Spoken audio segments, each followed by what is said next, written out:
आम दोस्तों, राम जी का करुण विलाप, सीता माता की खोज। सुनिए। किसी ने जटायु जी से कहा कि अब तो तुम्हारे पंख कट चुके हैं, अब तो तुम्हारे राम जी के पास जा भी नहीं सकते हो। जटायु जी ने कहा, अच्छा ही हुआ कि मेरे पंख कट गए। यदि मेरे पंख होते तो राम जी के पास जाने की जिम्मेवारी मेरी रहती। अब मेरे पंख नहीं है तो मेरे पास आने की जिम्मेवारी अब प्रभु श्री राम जी की है। वह आवश्यक आएंगे मेरे पास। उधर श्री राम जी मायावी मृग मारीच को मारकर वापस लौटे तो देखा कि लक्ष्मण जी आ रहे हैं। राम जी ने लक्ष्मण जी से कहा, लक्ष्मण, तुम्हारा संदेह सही निकला। यह मृग एक राक्षस ही था। तुम श्री जानकी जी को अकेला छोड़कर यहाँ चले आए, मेरी आज्ञा का पालन नहीं किया। जनक सुता पर ऋतु अकेली। मुझे संदेह हो रहा है कि तुम्हारे साथ छल हुआ है। मेरा मन कह रहा है कि सीता अब तुम्हें आश्रम में नहीं मिलेगी। छोटे भाई लक्ष्मण ने श्री राम जी के चरण कमलों को पकड़कर हाथ जोड़कर कहा, हे नाथ, मेरा कुछ भी दोष नहीं है। अति शीघ्र दोनों भाई लौटकर आते हैं और देखते हैं कि कुटिया में सीता नहीं है। श्री सीता जी को कुटिया में न पाकर राम जी साधारण मनुष्य की भांति व्याकुल हो गए, दुखी हो गए। श्री राम जी बहुत विलाप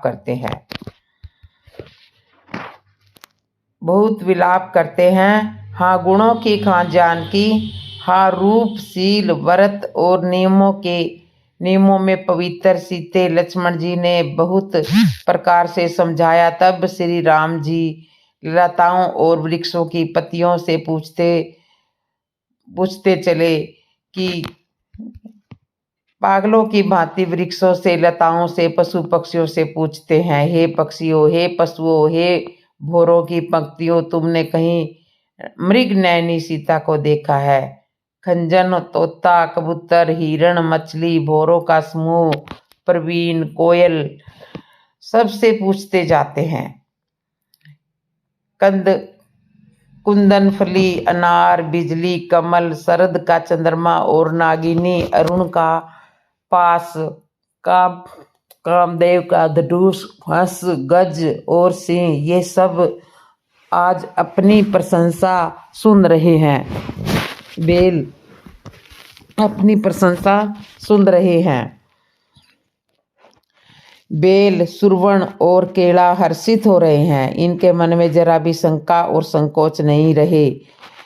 हे जानकी, सुनो, तुम्हारे बिना ये सब आज ऐसे हर्षित है मानो राज पा गए हों। अर्थात तुम्हारे गुणों के सामने ये सब तुझ अपमानित और लज्जित थे। आज तुम्हें न देखकर ये अपनी शोभा के अभिमान में फूल रहे हैं। इस तरह विलाप करते हुए मार्ग से जा रहे हैं।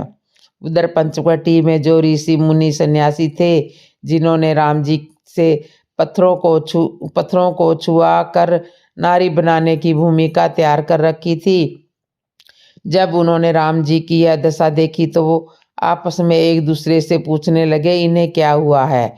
किसी ने बताया कि इनके साथ जो इनकी परिणीता थी उसका किसी राक्षस ने हरण कर लिया। सन्यासी आपस में विचार करने लगे, यह तो स्वराज्य है, स्वामी है, भगवान है। जब इनकी पत्नी का कोई दुष्ट राक्षस हरण कर सकता है तो हमारी तुम्हारी नारियों की यहाँ क्या कुशलता रहने वाली है? अच्छा ही हुआ कि हमने श्री राम जी से हमारे द्वारा बनाए गए पत्थरों को राम जी से छुआ कर नारी नहीं बनाई, नहीं तो हमारी भी यही दशा होती। यह तो स्वर्ग है, इनकी नारी को ढूंढ भी लेंगे और राक्षस को सजा भी देंगे। यदि हमारे साथ ऐसा हो जाता तो हम क्या कर लेते? यह तो धनुष बाणधारी और धुरंधर है। हमारे पास तो केवल एक एक बित्ते के चिमटों के सिवा और कुछ भी नहीं है। हम जैसे लोग क्या कर सकते थे? भगवान जो करते हैं अच्छा ही करते हैं। हमारे साथ भी अच्छा ही हुआ है। हम वन में अकेले हैं, कोई एक कहने लगा कि जो हमने पत्थरों में नारी की आकृति बनाई है उन पत्थरों को किसी गुप्त स्थान पर छुपा दो। कहीं गलती से भी भगवान के चरण उन पत्थरों में लग गए तो वह नारी बनकर जबरदस्ती हमारे गले पड़ जाएंगी। सब ने अपने अपने पत्थरों को गुप्त स्थानों में छुपा दिया।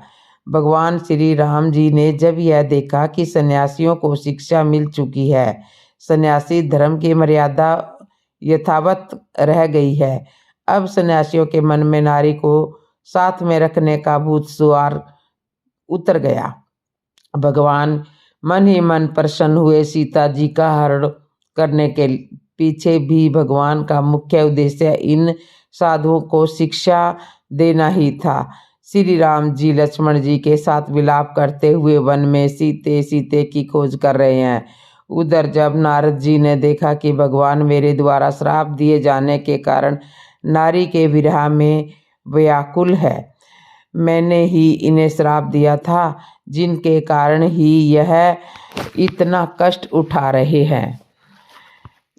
मैंने ही इन्हें श्राप दिया था जिसके कारण ये इतना कष्ट उठा रहे हैं। मुझे ऐसा नहीं करना चाहिए था, किंतु जो हुआ सो हुआ। अब मुझे भगवान के पास जाकर कुछ क्षमा याचना करना चाहिए, इन्हें सांत्वना देना चाहिए।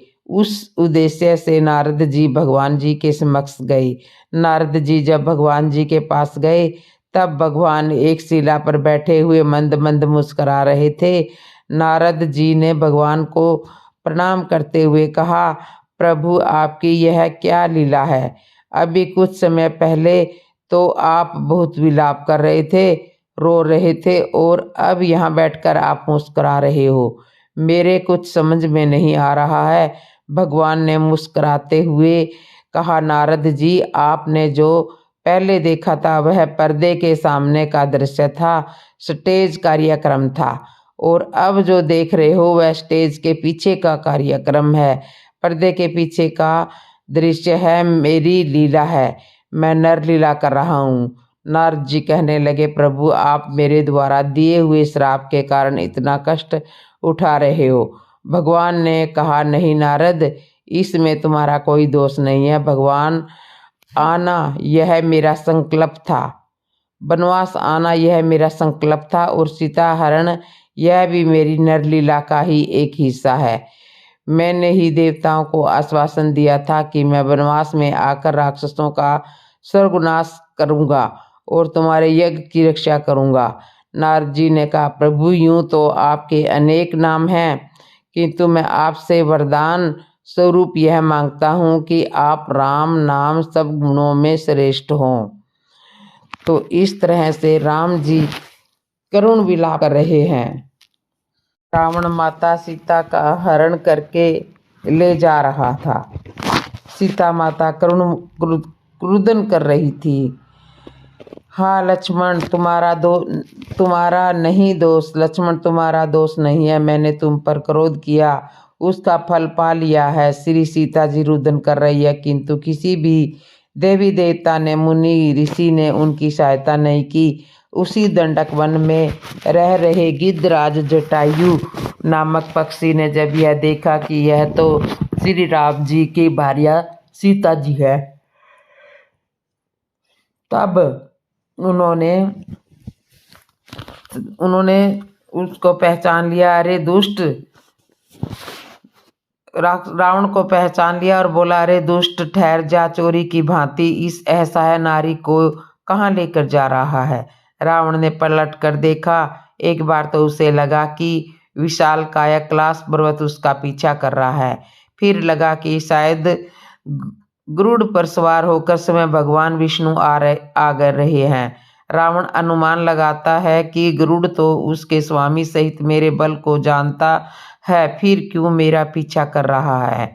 जब वह पास में आया तब रावण ने देखा, अरे यह तो वृंद जटायु है, मेरे हाथों मरने के लिए आ रहा है। जटायु जी ने रावण को ललकारते हुए कहा, रे चोर, अत्याचारी दुष्ट रावण, मैं बुढ़ा आवश्यक हो गया हूँ, किंतु अभी भी मेरे जीते जी तू मेरी इस पुत्र वधू को नहीं ले जा सकता। राम जी की क्रोध रूपी अग्नि में तेरा परिवार भस्म हो जाएगा। रावण ने कोई उत्तर नहीं दिया। तब जटायु जी ने रावण के ऊपर चोंच से प्रहार करना आरंभ कर दिया। जटायु जी ने रावण को बुरी तरह घायल कर दिया। एक क्षण तो रावण को मूर्छा ही आ गई, वह अचेत हो गया। फिर तुरंत उठकर उसने अपनी तलवार से गिद्ध जटायु के पंख काट दिए। जटायु जी भूमि पर गिर गए। माता सीता विलाप करती रही और जटायु जी से विनय करते हुए कहा कि तुम मेरा यह संदेश मेरे स्वामी राम जी को आवश्यक सुना देना।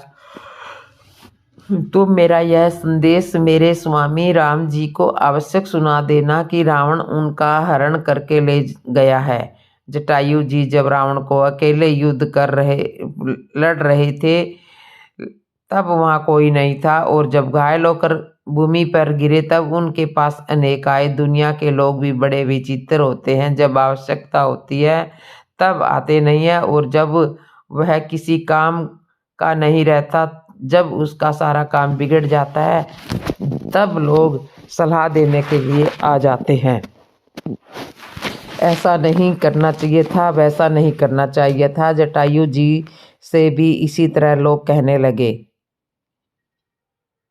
क्या तुम्हें नहीं मालूम था कि रावण इतना शक्तिशाली है? इससे डरते भी इससे देवता भी डरते हैं। विष्णु विजयी है, फिर तुमने इसके साथ लड़ने का साहस क्यों किया? और भी तो थे, देवता भी थे, सब जानते थे कि रावण से विजय पाना असंभव है, इसलिए सब अपने अपने स्थान पर देखते रहे। तुम्हें भी चुपचाप वह सब देखते रहना चाहिए था। फिर तुम क्यों मरने के लिए आ गए? और जब आ ही गए थे तो तुमने रावण को मूर्छित कर ही दिया था, तो फिर तुम्हें इतना और करना था। मूर्छित अवस्था में ही चोंच से उसके विश्व नेत्रों को फोड़ देना चाहिए था, फिर तो वह ऐसा हो जाता और तुम्हारी विजय हो जाती। जटायु ने बहुत सुंदर उत्तर दिया। मुझे अपने भारतवर्ष पर गर्व है कि मैं इस देश का पक्षी हूँ, और मेरा भारतवर्ष सनातन धर्म को मानने वाला देश है, और तुम्हारे भारतवर्ष में युद्ध के भी कुछ नियम है। मैं यह जानता हूँ कि जब युद्ध में शत्रु पीठ दिखाकर भाग रहा हो, या मूर्छित हो गया हो, या निहत्या हो गया हो, तो उस पर वार नहीं करना चाहिए। वह धर्म के विरुद्ध है। और जब मैंने देखा कि रावण मूर्छित हो गया, तब मैंने अपने धर्म का पालन करते हुए उस पर वार करना उचित नहीं समझा। मुझे अपने मृत्यु पर गर्व है। अधर्म पूर्वक जीने से धर्म पूर्वक मरना श्रेष्ठ है। मैंने यह युद्ध तुम जैसे लोगों को शिक्षा देने के लिए लड़ा है कि आने वाली पीढ़ी इससे प्रेरणा ले सके। धर्म की रक्षा के लिए गुफा कंदराओं में जाकर छुपे नहीं। नारी पर देश पर संकट आने पर केवल तमाशा न देखते रहें, बल्कि नारी की रक्षा और देश हित के प्रति अपने प्राणों का बलिदान करना पड़े तो आवश्यक करें। अपने धर्म के लिए प्राणों को न्यौछावर कर देना ही परम धर्म है। जो धर्म की रक्षा करता है, धर्म उसकी रक्षा करता है। जटायु जी राम जी की प्रतीक्षा में घायल अवस्था में वहीं पड़े हैं। संत कहते हैं कि भगवान जटायु जी के इसी गुण से प्रभावित हुए। उधर रावण वायु मार्ग से माता सीता का हरण करके ले जा रहा है। रास्ते में एक पर्वत पर सीता जी देखती है कि वानर सेना का एक दल विराजमान है। उन्हें देखकर श्री सीता जी ने राम नाम का उच्चारण करते हुए अपने वस्त्र और आभूषण गिराए, ताकि राम जी तक यह समाचार पहुंच जाए। रावण सीता जी का हरण करके लंका में ले जाता है और अशोक वाटिका नामक स्थान पर उन्हें ठहरने का स्थान देता है। तो दोस्तों, आज की कथा को यहीं विश्राम देते हैं। आगे की कथा मैं आपको अगले वीडियो में बताऊंगी। इससे आगे का प्रसंग अगली वीडियो में आएगा। जय श्री राम दोस्तों, जय श्री राम।